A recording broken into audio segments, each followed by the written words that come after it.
Welcome to Mercedes Second Chance Podcast, where we share real life stories about addiction, getting clean, and being given a second chance.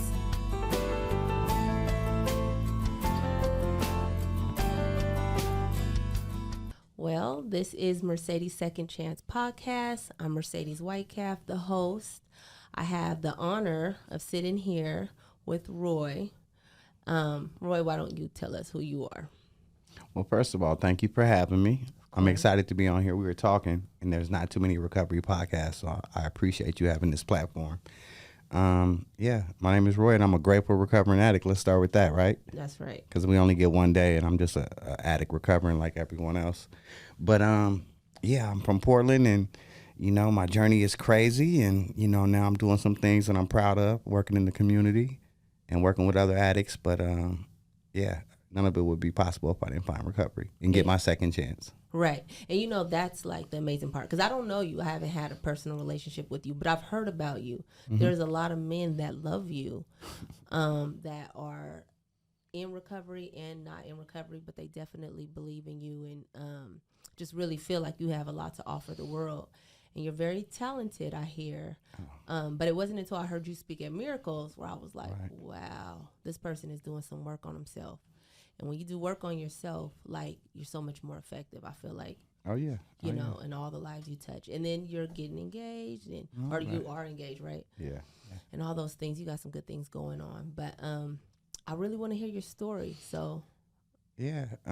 Thank you for all that. And people speaking that highly of me, I must be doing something right. You doing something right. That's but right. I think you said something. You said that there's a lot of people who love me.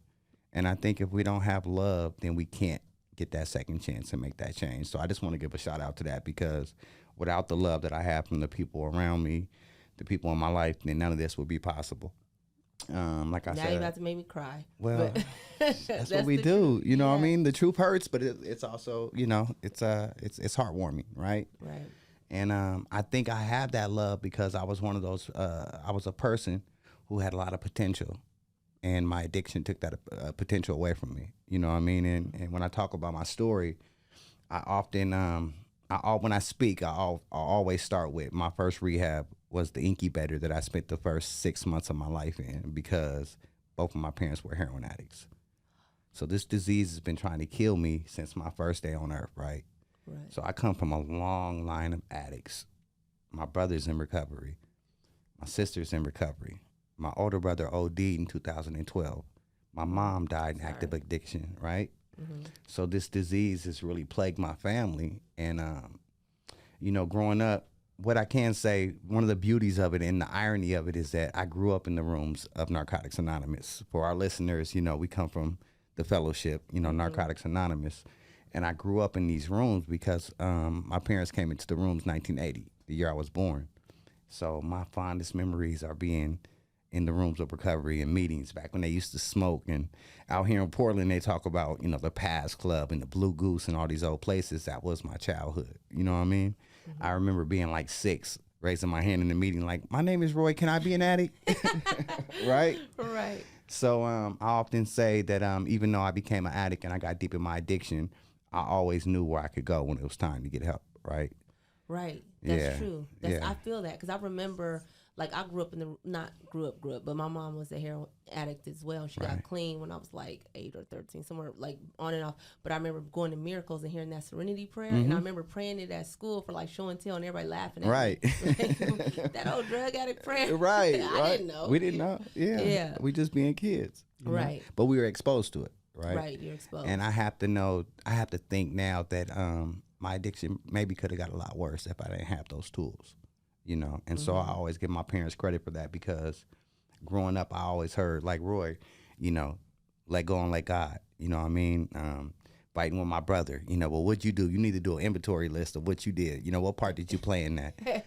So I really grew up with spirituality, but I grew up in a lot of trauma, right? I watched my mom shoot my brother. You know what I mean? I grew up around a lot of death. Oh, wow. Gangs were prevalent, and drug addiction. Your mom shot your brother? Yeah. My mom was crazy. Well, the story goes. Well, hurting people hurt people. Yeah, exactly, right? Mm-hmm. But the irony of it, and what's crazy about this story, is that she was trying to prevent him from going to go do a drive-by. This is a real story. His baby And mom. She shot him? Yes, his baby mom called and was like, Marco's about to go do a drive-by, this and that. My mom pulled up and said, boy, before you go to jail for shooting and killing somebody, I'll kill you. And the gun fell out, and she literally picked it up and shot him, right? And I was right there, you know what I mean? Wow. 5 years old, so, you know, even though... I'm not shocked. I done see people get shot. Yeah, right. You know, we come from that shit. That's what it is. Right. But, I mean, that's a part of my story. Yeah. And that trauma. So what I know now is that trauma played a big part in me masking my feelings, right? Right. Witnessed my friend get killed at 18 in front of my house, and I blamed myself because he was one of our best friends and he was a star athlete, and we were gang members, and he had nothing to do with anything, but he got shot in front of my house and died, you know, basically in our arms.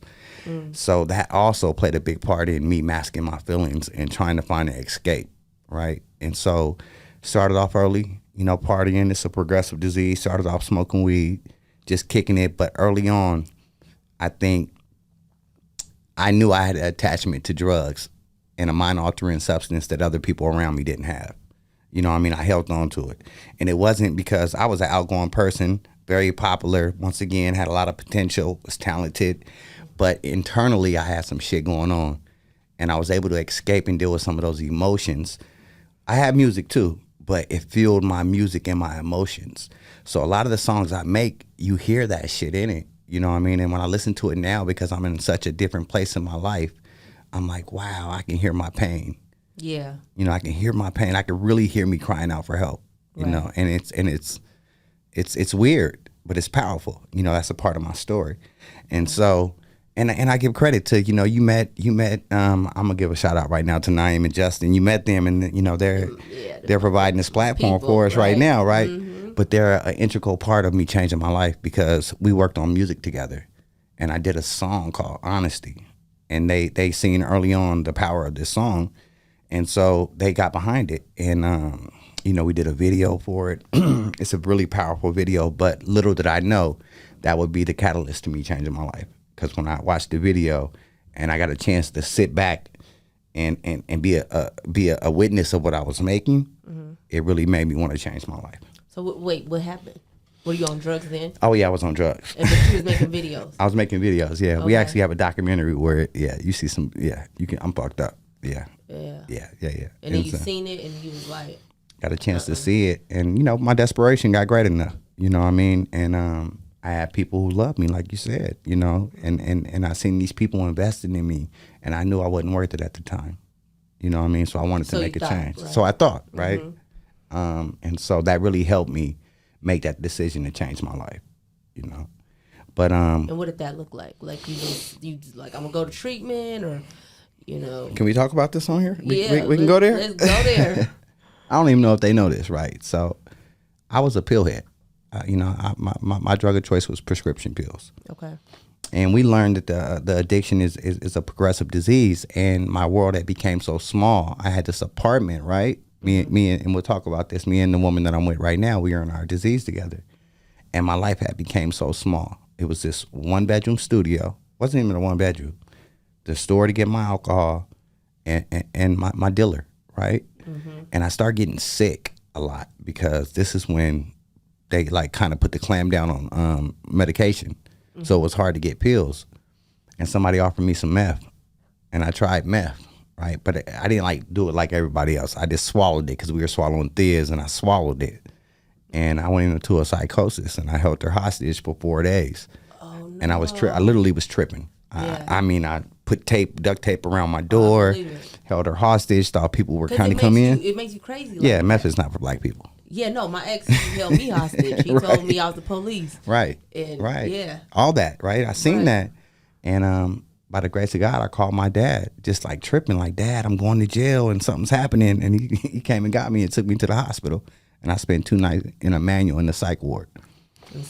That was almost my spiritual awakening. Because when I was sitting there and I came to and I had people asking me simple questions like my name, who are you? And I'm like, I'm sitting here. I really fucked myself up.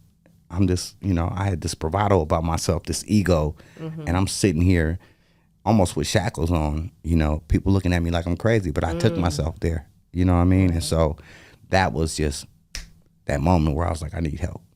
Yeah. And so I surrendered. I had tried recovery before, But in that moment, I surrendered. I said, you know what? I can't do it no more. What made you surrender? Like, what was different about that moment? I recognized, because I don't want to say I was a functioning addict, but I kept what it is. Yeah, well, no, I wasn't, but I had people around me who didn't let me get that bad. I guess I can say that. So I still kind of try to uphold this image, you know, and I knew it got really bad, and I was hiding for so long about how bad it really was. You know what I mean? And my brother had died, and I really feared that, you know, that I would die if I kept using. And so sitting there in that hospital bed, like I said, I got an ego the size of I don't know what, right? And I have this false bravado. So me sitting there, that was my rock bottom. I'm like, I didn't let myself get so bad to where I'm in a psych ward. First of all, I tried meth, right? Like that was that's was why I thought big. black people don't do it. Right. And I'm like, I allowed myself to do that, and I was beating myself up for that. But I did it because I was sick. I couldn't get no pills, right? And I didn't want to be sick no more. And so just, you know, nuances like that is what I think helped me make that decision. Okay. And so then what happened after that? So what happened after that was I went to Hooper. My story has Hooper involved. Hooper Detox, okay. Right? That was my third time in there too, though. So okay. Told you. So yeah, you know what I mean? I didn't think I was an addict, but yeah, my third time in Hooper. And then my dad pulled some strings with Central City Concerns, and I went to the mentor program. Oh, you did the mentor program? I did the mentor program. And what was that like? It was humbling, right? Because I went into the mentor program. I still had my apartment, and I knew I had to stay in this place. So you one of them people like, I ain't gotta be here. I ain't gotta be here. I got a place. I'm one of those people, y'all. right? I remember them people because I came in from a tent, so I was Right. like, man. Yeah. Yeah, but so how'd you shed that? By surrendering. You know, like I said, I really wanted help, and so thank God for my mentor. Now we're a part of each other's support group. We're stepbrothers, but my mentor, I really leaned on him, and I said, you know what? Just tell me what to do, and I'll do it. So the mentor program for you, that was like, it's showing you how to stay clean, get clean, stay clean, go to meetings, talk about this trauma you got, do your treatment, and then you also get to build friendships with other men, like a brotherhood. Like a brotherhood, yeah. And whatever they told you to do to stay clean, because they were clean, you were willing to do it. I was willing to do it. And the beauty about the mentor program is that it gives you a chance to take that break, right? They tell you what to do. Go to groups, you know, go to you know, acupuncture, do your outpatient, but also fellowship. And so because it set up that foundation, if you take advantage of it, you can build a foundation. And I was able to build that foundation. But right off the bat, I believed in my mentor. And what he invested in me, I mean, it was powerful. It was a black man, you know what I mean, who I looked up to, who I admired, and he held me accountable. He didn't let me, you know, like I said, me and my woman was in our addiction together. I went to the mentors, she went to the 8x8. Well, that's where I went. 8x8, yeah, right? And we couldn't see each other. Right. You know what I mean? He wouldn't allow me to go down to the 8x8, and you know, we were together for 2 years at the time, and we had to let each other do each other's recovery. And we were very codependent, and so that was hard. But I had to respect that, and looking back on it, it was the best thing.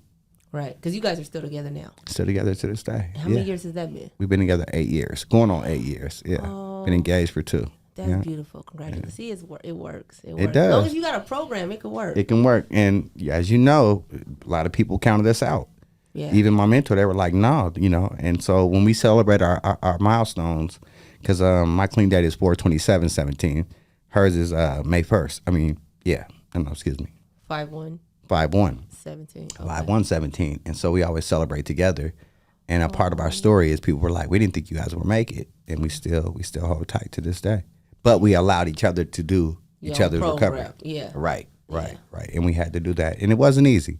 Right. But if I can give any suggestions for people, you know, they say 2 people in treatment trying to have a relationship is like 2 dead batteries trying to jumpstart a car, right? We driving right now, but I would say take the suggestions and maybe stay away from a relationship for a year. Yeah, I feel the same way. They used to tell us that like 2 wet noodles can't help each other stand. Right. 2 snowflakes start a blizzard kind of thing, because I came in with somebody too. Oh, you did? Yeah, it didn't work out. It didn't work out. It's a good thing. It's a good thing. It's a good thing. Right. But we learn. Right. We learn, and it's a part of the process. But I see why they say take that year. I don't think nobody ever does it, but they say take a year. Take a year. You know, just give yourself But that. I think the beauty of that is that if you at least try, you're surrendering, right? Yeah. You know, and you hear, women come in with you guys come in with a lot more wreckage that we cause, right? So I think it's really important for women to take that break. Guys, we can be dogs and we can, try to be predatorial in a sense, but women, I think it's really important when they take that break. Yeah, definitely true. So you got into the mentor program. You were doing that. Life was changing. How was life changing for you? Well, one, like I said, it was very much a humbling experience. Having to be at the estates downtown, around, what it's like downtown.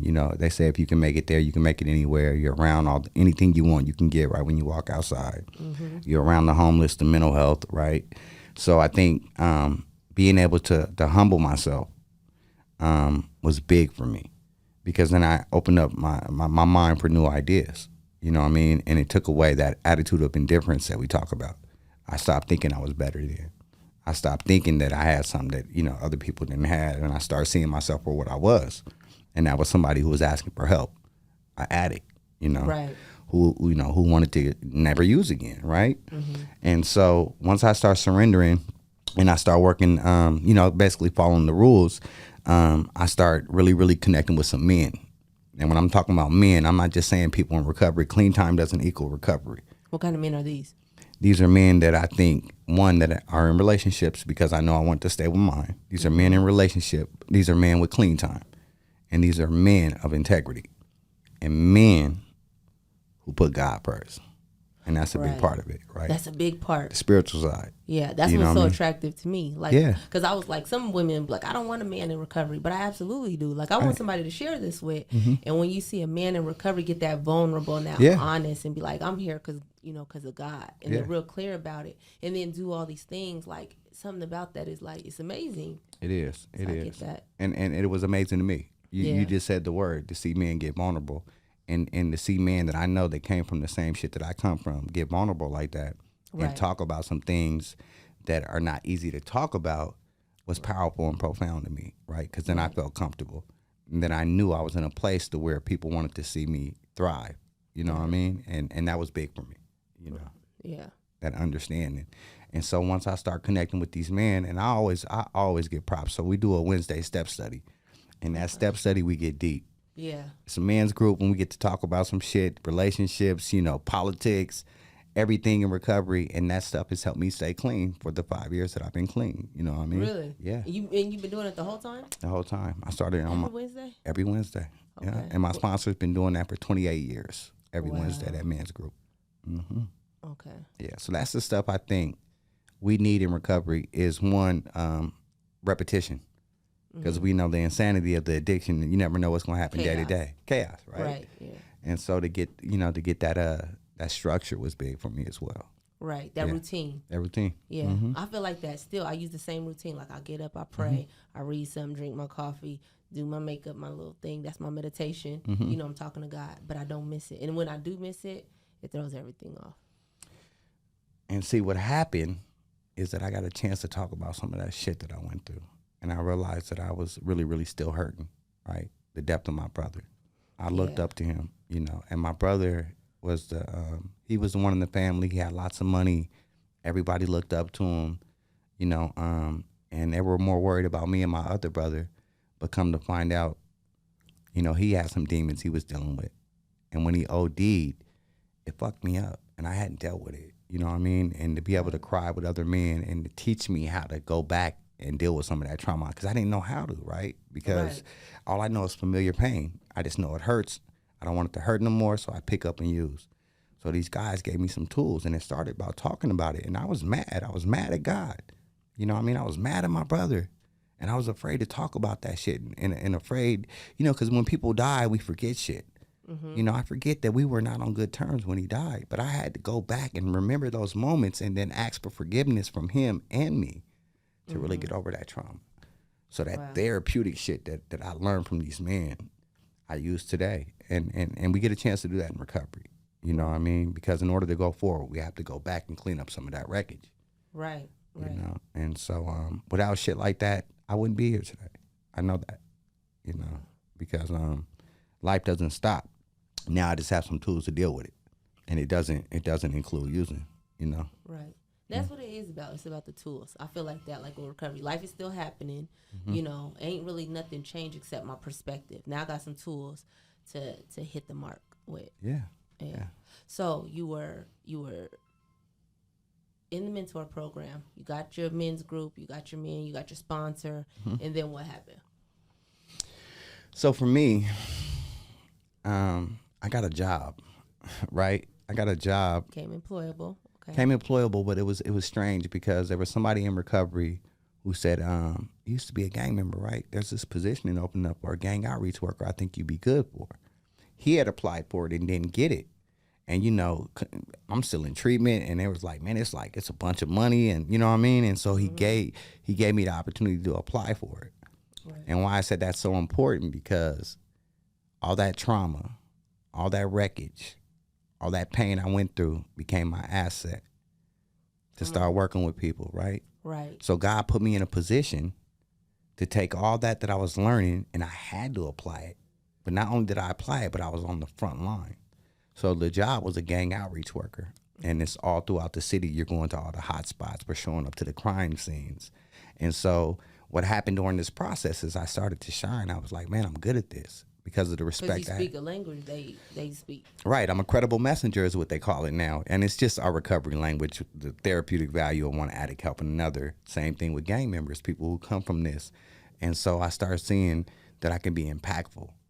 And I don't know how it happened, but I just started rising up the ranks, right? And people start seeing something in me, and they start giving me opportunities. And so I was the first one to start this program called Healing Hurt People. And we go inside it's the called hospital. Healing Hurt People? Healing Hurt People. Healing Hurt People, okay. And so we go to the hospitals anytime a person of color is shot. But we go behind the walls, and I'm at the ED bed with them doing outreach, right?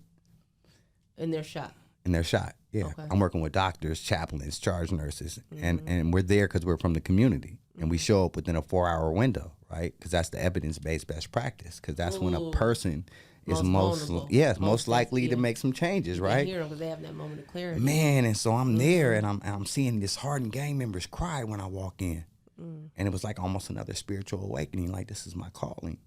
And I started off just me doing it as a volunteer, getting paid as an outreach worker, but doing that because I'm on call, at the time, on call 24/7. I may work all day and get a call at 3 o'clock in the morning. I got to show up. And, I end up taking that program. I'm the director of it now, and it's $1 million program. I oversee 24 employees. Yeah, millions of dollars, and about 13 grants from the state, the city, and other organizations throughout the county. Wow. Yeah, and so, you know, lost dreams is awoken and miracles happens in recovery. Right. And so I never seen this trajectory in my life. I never thought I would be here. And the powerful thing about it is initially it was through the mayor's office. So I went from a dope fiend, an addict, to sitting in the office with the mayor, having meetings with U.S. attorneys, and they would say, Roy, you're the most important person in the room because of my perspective. That lived experience. To now I'm the director of this program, and it's my program. That's crazy. And so never would have thought I'd be here. So I got a question. So, like, when we're kids, we dream, because you do music, you dream like, okay, I'm going to be a rapper. My life's going to be like this. I'm going to have money. I'm going to have prestige, stuff like that. And I was like that too. How did it shift when you were like, okay, I'm no longer going to do that at this moment because we still don't know, but I'm going to do recovery and I'm going to lead in this way. When did it become okay for you to do that, like, to yourself? Like, give yourself permission, like, I'm cool with this new life I got. Can I be completely honest? Yeah. I don't know if that's okay yet. Yeah. I'm still working on that because I battle, you know what I mean? Because music was such a big part of my life, and it's in me, and I was really good at it. I'm really good at it, right? And so it's peculiar to me that my life has found passion in my work that I got from music, but I know it's still inside of me, and I know there's power in music. So I know God has something in store for me, the next chapter of that. I'm just waiting for him to tap in.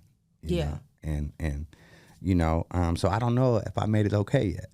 But what I can say is that I'm getting so much fulfillment from my work. I know I'm doing God's work to where I think I would be okay if I made that decision. I think I'd be okay. Yeah. And and like you said, it's not over yet. We don't know what's in store for you. Like, this could be in addition to. You know what I mean? Yeah. Like, there's no limit. And it makes me think about, like, my own stuff, I remember thinking like I'll never get a new car again because I got my car repossessed and stuff. I was like, it'll never happen for me, and I had to let it go because that was just my lot in life for doing drugs, right? Yeah. And then God told me walk into the dealership and get a brand new car with a 445 credit score, and I was like, it's not happening. When I left, I had a brand new car. Yeah. And I remember I cried like a baby because I was like, you mean I can do it? Yeah. You mean I could have it? And when you get that feeling like, God, I can do it, you know, like you can do it, you can have it. I don't know what it's going to look like. You know, I never thought I'd be here. Well, Spons and my support group, we talk about the evidence, right? Evidence. That's the evidence that this shit is more power. There's a power greater than us, right? Always working. I couldn't hold down a job. I'm a homeowner. And how that happened, right? Me and my woman, we were living in an apartment, and we loved to walk. We would walk our dogs. And we were walking around. It was a beautiful day. We love to go on our walks, right? And so we're walking. And I was look, and when we walk, we look at houses. Like, oh yeah, that'd be a nice house to have. And you know. And I was like, I'm gonna get us a house. And I just had that set in my mind. But then I leaned on my guys. So my support group, the men own homes, and I was like, well, check this out. I'm working on my credit. And you know what I mean? How does this work? I had no idea how buying a house works. Right. Didn't understand any of it. Down payment, escrow, none of that. Tax, none of that. Right. Property tax, none of that. And they were like, yeah, man. And they walked me through it. And they even gave me some plugs like, hey, reach out to this person. Shit. During the pandemic, 2 weeks later, I was putting a down payment on a house. You know what I mean? So what can happen in these rooms is crazy. Right. Lost dreams awaken. Lost dreams awaken. Miracles. More will be revealed. Right. You know? Yeah. Miracles really do happen. Yeah. Okay. So now I'm thinking, okay, so you're somewhat okay with, you know, where your life is, but you're open, you know, you haven't given up. And that's good. I think sometimes we got to hold God accountable. Like, God, what about this? Yeah. You know, like, this is in my heart. Take it away if this ain't what I'm supposed to do. Right. But if I am, show me what I do next, kind of thing, right? Yeah. So like when you have those moments of doubt or you're just like unsure, how do you stay in that and like move forward? God, I'm praying for only the knowledge of your will for me and the power to carry it out, whether that's good or bad. For some reason, that prayer stood with me from the beginning of my recovery. Wait, say it again. God, I'm praying only for the knowledge of your will for me and the power to carry that out, whatever that is. Good, bad, indifference. I'm praying to you for your will and give me the power to carry whatever your will is out, right? So I ask God, I say that prayer every night. That's my prayer, right? And so whatever he sees fit for me, not only am I asking for your will, but I'm asking you to give me the power to accept it. My brother getting cancer. Right? The day I signed on my house, my brother was diagnosed with cancer. The same day? Same day. Same day. And my brother had just celebrated, I think, 2 years in recovery. Or no, a year, 18 months in recovery. Because he had came along after me. And he called me. The day I signed, they came over, you know, because when you buy a house, they send a notary over. You got to, you know what I mean, and all this. And he called and was like, you know, that pain I've been feeling in my side, they say it's cancer. But here's the kicker. It's not just cancer. It's a cancer that doesn't have any cure. Right? Right. And I had to lean on that prayer a lot because me and my brother have been like this since you know, we were kids. This is my older brother, my rock, my protector. Yeah. And I already lost an older brother. And my sister lives, you know, in Alabama. And so that prayer really, really has helped me cope with that. You know, because whatever it is. And guess what? He said it first. I had just been saying it, but when I heard him said it. Your brother said that prayer? My brother said okay. that. We were sitting there talking, and he said that prayer. Yeah, I believe that because I went to treatment with him. You know, He's right? Very spiritual, very wise man. Yeah. And he said that, and it was just like, wow. I think that's the first time I really got what that prayer meant. He said it, you know, give me the strength, whatever your will is, for me to carry it out. And I was like, whoa. Here this person is, just got really bad news. Yeah, he carries it with grace because he wasn't open with it at first. Yeah. And I remember, and I was always going to him for all kinds of stuff. Like I was fighting in the rooms and I thought I was still banging and all that stuff. So I was talking to him about it and he'd just be so calm and he could like really pierce through your soul. And that's amazing when you're like when you're hurting like that, you find out somebody's hurting like that, but they're still helping. His perspective, right? For him to have perspective in such a tough time. And so, without me even knowing, I realized that I've been using that prayer to stay in that moment and to make it through that, because once again, there's going to be peaks and valleys. You know, life doesn't stop because we got clean. But what I get a chance to do is utilize these tools, but also, what your sponsor say, allow God to be in it first. Right. Where's God at? Where's God at in this? You know, Mm-hmm. and so I let him in with that. Right. You know, so I think that's a big part of how I'm able to stay in that, how I'm able to make decisions and be okay with my decision. You know. Right. Stand up. Just let God in it. Yeah, let God. Because he'll definitely do it. What was the hardest part you think about your journey? What's the hardest part now? I think it's the hardest part. First, I think all of us is, you know, quitting drugs. Mm-hmm. They're lying. I love drugs. It's my best friend. I was mourning over my loss of drugs for a long time. Oh man. You get what I'm saying? No. Drugs were my best friend. So I was done. You were done? No. But if I'm being honest with myself, I was mourning over losing my. He was there with my brother. He was there with me on my good time. You know what I mean? So I mourned him, right? So that was initially the hardest part. But once the desire was lifted, I think the hardest part can be my relationship, you know, because in order to stay spiritual and also, you know, I have integrity now, right? I know some different shit. That means you don't cheat? I don't cheat at all. You got to realize that, you know, I understand that I was giving bad information from misinformed people. You know what I mean? And That's my background, good way to put it, right. No, for real, my background involves a lot of that. You know, I don't like to talk about it, but we come from all that. You know what I mean? Mm-hmm. We got money together, me and mine. You know what I mean? And all that, you know. And so I think letting go of some of them ideologies, I'm going to give you a list of things that are hard, right? Okay. Letting go of some of those ideologies are hard. And being, you know, in a spiritual relationship where we pray together and respecting her and allowing her to do her recovery and not have my chauvinist and my ego stuff comes in, it's not always easy. You know what I mean? To coexist with somebody in recovery is different. You know what I mean? But it's powerful when it happens. You get what I'm saying? Yeah, yeah. And then I think life on life terms. You know, life on life terms. Like this situation with your brother. With my brother. I miss my friends. People, places, and things. I was gonna say, cause I'm young too. I'm PYT myself, but no. There was a part of me like I wanted to model, video vixen, you know, doing all these things. I wanted to be an actress. I wanted somebody to discover me. Some of that stuff I've let go because it's just really like it's not in my spirit no more. But some things I'm like, man, I wanted to boss up. I wanted to do these things. And some people, you know, that I used to hang out with, they like, oh yeah, girl, just don't, you know, you can have a drink, just don't do no drugs, you know. Right. And they really mean well for me. And it almost breaks my heart because I know like that part of me is dead. And I'm walking away from it. Like, do you have that? Yeah, because we really do have to find a new way to live. Right. And we do, right? That's our message, right? But I miss my friends. I miss, you know, but my disease is tricky. It wants to tell me, it only wants me to remember the good times. Right. And that's when we play that tape. We play that tape out, right? So right. Like I don't even want to. We don't stop partying. Yeah, I don't want to remember the times where, you know, where they was laughing at me and I was looking bad. You know what I mean? Or you know, where they co-signed some shit I shouldn't have been doing. Or they enabled me in my addiction, right? I don't want to remember those times. I just remember the laughs, the good times, which naturally I should. But that's hard for me because we grew up such a tight-knit group.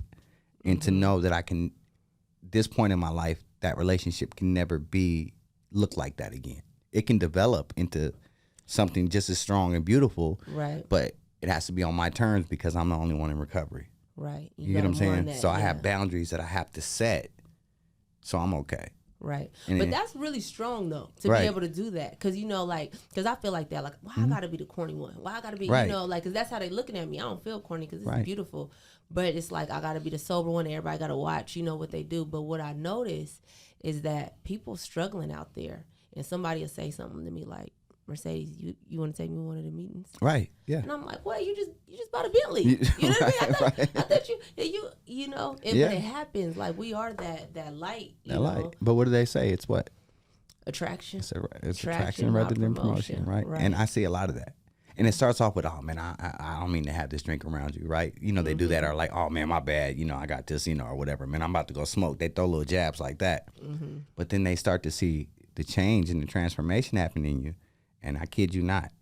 It's attractive. I didn't have people reach out to me, and it's like all of a sudden those jokes became like, bro, you know, maybe I probably need to go to a meeting. Right. And that's powerful. And I brought in, 4 of my friends in recovery? Yeah. I think, see, 2 are still clean, Right. including my brother. You know. Yeah, and see, like we reaching people, and Yeah. that's what this is all And about anyway. I didn't go recruit them. I didn't do no outreach. Right. They came to me because they seen the power in what was happening in my life, the attraction part, right? Right. And so we get a chance to do that. And what is our last step is to carry the message to the addict who still suffers. Exactly. And sometimes that's just staying clean.